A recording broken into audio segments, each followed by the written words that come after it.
താങ്കൾ ഒരു സിനിമയിൽ ആദ്യത്തെ ഷോട്ടിൽ വരുമ്പോൾ താങ്കൾ ഒരു ചിരി ചിരിച്ചാൽ ടോട്ടൽ ആ സിനിമയിൽ അങ്ങ് പ്രതിനിധാനം ചെയ്യുന്ന കഥാപാത്രത്തിൻ്റെ സ്വഭാവം മനസ്സിലാവുന്ന ചില കഥാപാത്രങ്ങൾക്ക് പ്രത്യേക ചിരികൾ ഞാൻ ചിരിച്ചിട്ടുണ്ട്.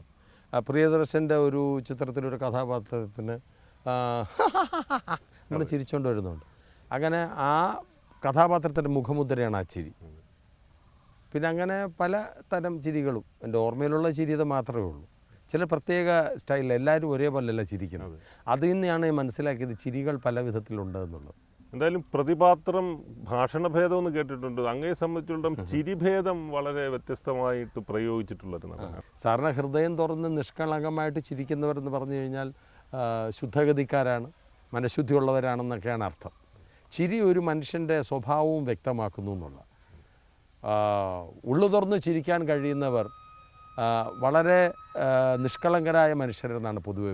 എന്നാൽ ചിരിക്കാത്തവർ മൃഗങ്ങളെക്കാളേറെ പേടിക്കണമെന്നാണ്. ജീവിതത്തിൽ ഒരിക്കൽ പോലും ചിരിക്കാത്ത വ്യക്തികളുമായിട്ട് സമ്പർക്കം പുലർത്തുന്നതും അവരുമായിട്ട് സുഹൃത്ബന്ധം സ്ഥാപിക്കുന്നതൊക്കെ വളരെ സൂക്ഷിച്ചു.